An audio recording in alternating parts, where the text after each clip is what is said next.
দেখুন, আমরা বিজেপি এবং তৃণমূলের বিরুদ্ধে একটা ঐক্যবদ্ধ জোট তৈরি করার চেষ্টা বিগত 1 বছর ধরে চালাচ্ছি।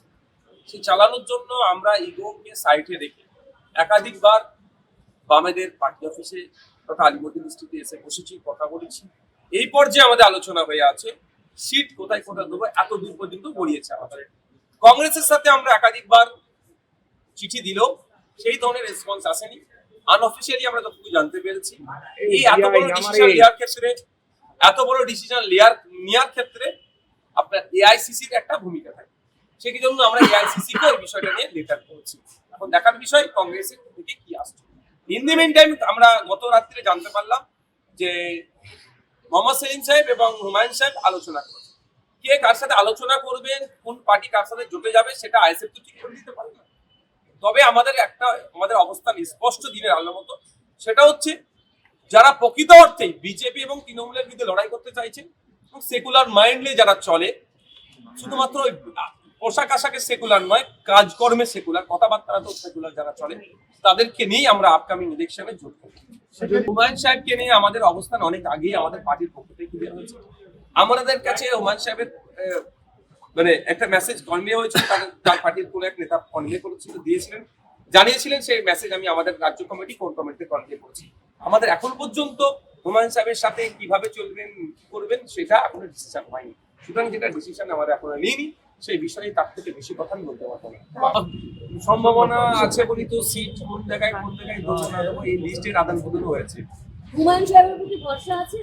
ভরসা ভয়ের প্রশ্ন দেখেন আসছে, আমাদের পার্টি যেটা আলোচনা করে ডিসাইড করবে সে কখন কি হচ্ছে। যদি কিন্তু এগুলো থেকে বৃহত্তর স্বার্থের জন্য এগুলোকে সামনে রেখে প্রতিক্রিয়া দেওয়া মানে বাংলার মানুষের হয়তো আঘাত করতে পারে। এখন বাংলাকে বাঁচাতে হবে, বাংলার মানুষকে বাঁচাতে হবে। স্কুলে শিক্ষক নয়, হসপিটালে ডক্টর নয়, গণপরিবহন ব্যবস্থা ধ্বংস হয়ে গিয়েছে।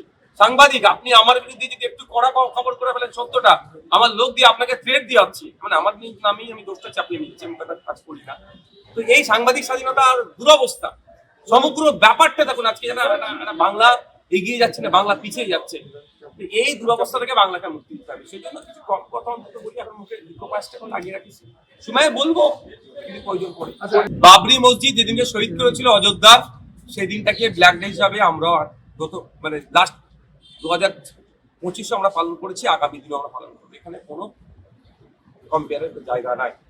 কেউ যদি মসজিদ তৈরি করে, কেউ মন্দির তৈরি করে, সেটি সম্প্রদায় তৈরি করে। আমি কিন্তু হুমায়ুন কবির সাহেবের সাফাই গাইছি না, তাকে আমি সার্টিফিকেট দিচ্ছি, কিন্তু আমার প্রশ্ন এখানে কেউ মন্দির মসজিদ তৈরি করলে কারো কি অপরাধ, এটা আমি জানতে চাইছি। কালকে যদি আমাদের জোটের কোনো একটা দলের পক্ষ থেকে কোনো একজন নেতা মনে করেছেন তিনি মন্দির তৈরি করবেন, একদম ছেড়ে বেরিয়ে যাবো। কিন্তু আবারও বলছি, হুমায়ুন কবির সাহেবের মসজিদ তৈরি করাকে আমি জাস্টিফাই করছি না বা সার্টিফিকেট আমি দিচ্ছি না। দেখুন, কোর্টে গিয়ে বিরোধীদেরকে মিটিং মিছিল বা যে ধরনের ইনসিডেন্ট যেখানে হচ্ছে সেই জায়গায় পৌঁছাতে হচ্ছে, মানে বিরোধীদেরকে এনতান প্রকারে আটকাতে হবে। আপনারা জানেন 144 ভাঙড়ে পঞ্চায়েত ইলেকশনের পরে তখন 144 ছিল, এখন 163 হয়ে গিয়েছে। তো 144 ছিল, আটকানো হয়েছিল। আমি বিধায়ক, আমাকে আমাদের বিধানসভায় ঢুকতে দেওয়া হচ্ছিল না। যখন আমি কোর্টে এসেছিলাম, তখন কোর্টে এসে বলছে 144 আমরা তুলে নিয়েছি।